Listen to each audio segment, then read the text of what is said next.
Tardes. ¿Y de qué se trata además? Tú nos cuentas. ¿Cómo estás, Alfonso? Muy buenas tardes, la gente en su casa. Bueno, este es un caso de denuncia de acoso sexual, como tú bien decías, en el Consejo de Defensa del Estado. El problema es que la denunciante asegura que la forma en que se trató esta denuncia no está según los parámetros de la ley Karim, y es por eso que nosotros atendimos su denuncia y también quisimos analizar la situación. Ella, en la siguiente nota que nosotros les vamos a presentar, va a ser quien explicará qué sucedió en este caso.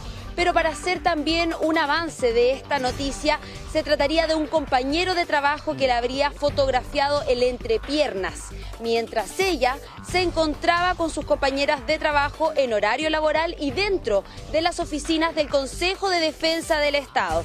¿Qué te parece, Alfonso, si pasamos a ver esta nota y luego la comentamos? Vamos. Que a todas luces es acoso sexual, porque si que una persona grave tus zonas íntimas no constituye acoso sexual, entonces no sé qué es. Ruth está decidida a relatar lo que le ocurrió mientras desempeñaba su labor como abogada analista en el Consejo de Defensa del Estado, un servicio público descentralizado que depende del Ministerio de Justicia. Sin embargo, es independiente de los demás ministerios y está bajo la supervigilancia directa del presidente de la República. Ha ingresado una persona externa al consejo a vender joyas y yo y unas compañeras estábamos viéndola encima de un escritorio. Y yo me encontraba un poco reclinada encima del escritorio viendo las joyas y esta persona se encontraba a espaldas mías y fue en esa ocasión que aprovechó de grabarme por debajo de mi vestido zonas íntimas de mi cuerpo.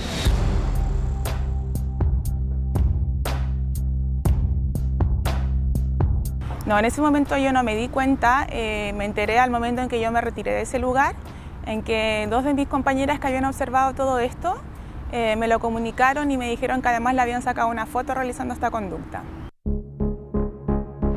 Esta es la imagen, capturada por otras compañeras de trabajo, donde se muestra a un colega de Ruth con un celular fiscal y que se convirtió en la prueba de que la estaría grabando sin su consentimiento. Esto ocurrió el 6 de diciembre del año pasado.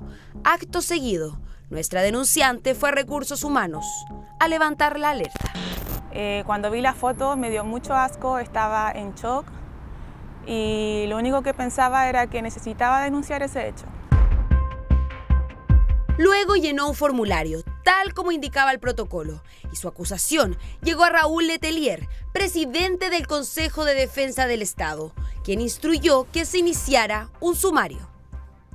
Fue lo primero que me llamó la atención, es decir, que estaba muy cerca de ella y noté que estaba con su celular con la cámara hacia arriba, lo tenía entre sus piernas y lo sujetaba entre sus manos, apuntando el celular debajo de su vestido de Ruth. Pero lo que parecía solo una sospecha confirmó la denuncia de Ruth hacia su colega. Fue una reacción impulsiva carente de cualquier criterio. Me motivó la curiosidad atendida a que ella es atractiva. Fue un error. El compañero de trabajo confesó haber grabado 2 videos de la entrepiernas de su compañera, pero que posteriormente fueron borrados. Y aún así, la versión de la víctima fue cuestionada. Distintas actitudes por parte del fiscal, cuestionando los testimonios míos, el testimonio de mis compañeras, nuestra credibilidad, asignándome responsabilidad por no haber actuado, por no haber enfrentado a este sujeto. Pero cuando él confesó y dijo que había eliminado los videos que grabó de mi zona íntima, él le creyó inmediatamente y así me lo comunicó a mí como si fuera algo cierto. Y además tuvo la osadía de decirme que esta persona quería pedirme disculpas.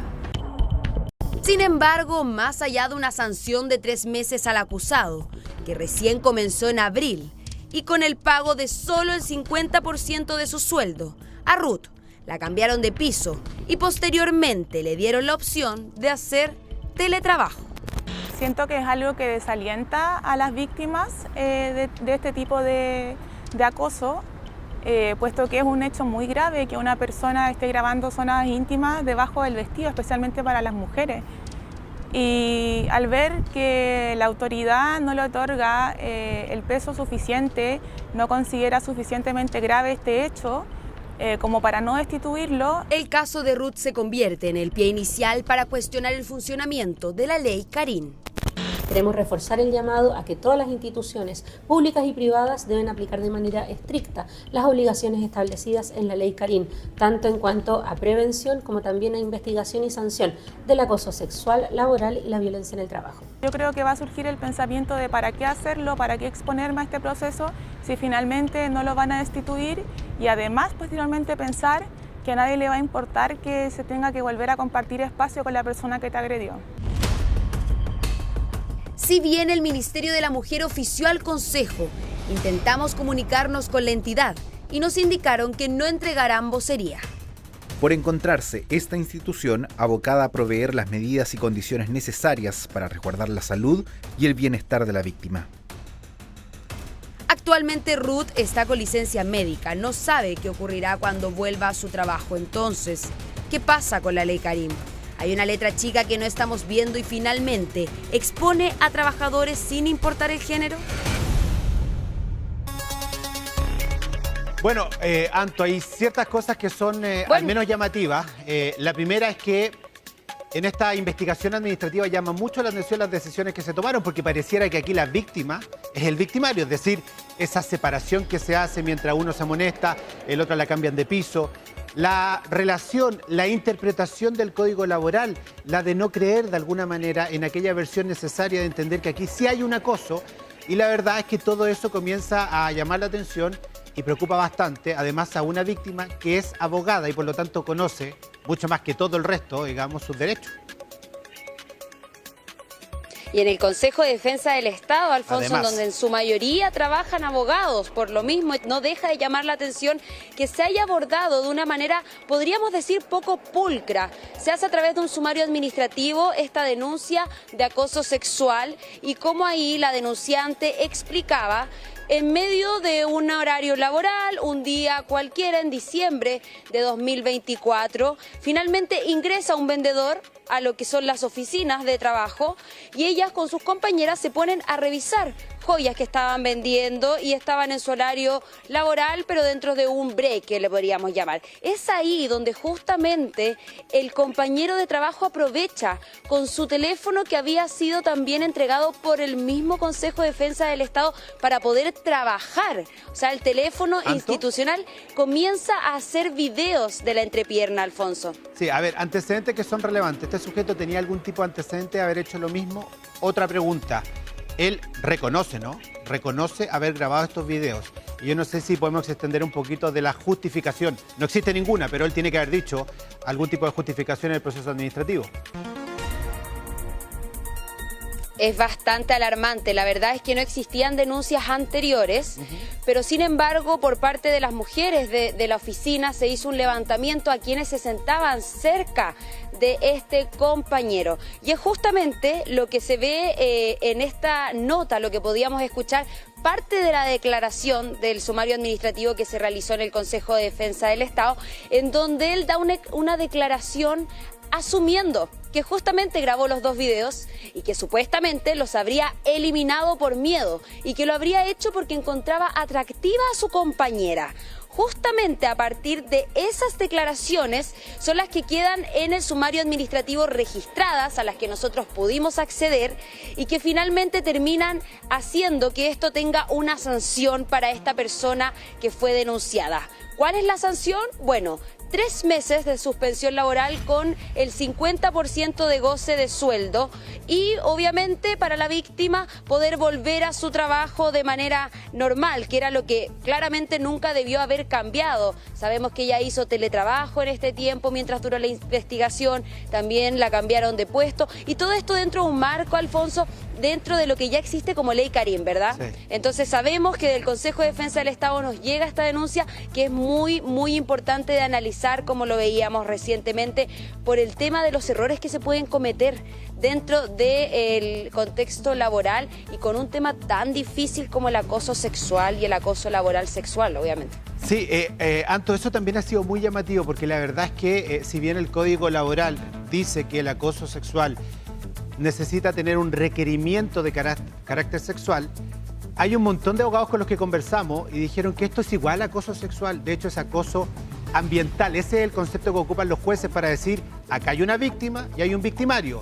Y de hecho, la abogada, porque es abogada la víctima, ha tomado la determinación de querellarse y la verdad es que no está de acuerdo con esa interpretación y ese sumario o esa investigación administrativa que la verdad es que toca muy por encima algo que es muy grave y a ella incluso le ofrecen, sabe que si quiere vaya a teletrabajar o la separan cuando deberían haber tomado decisiones diferentes frente a ella, que se siente evidentemente como víctima, ¿no?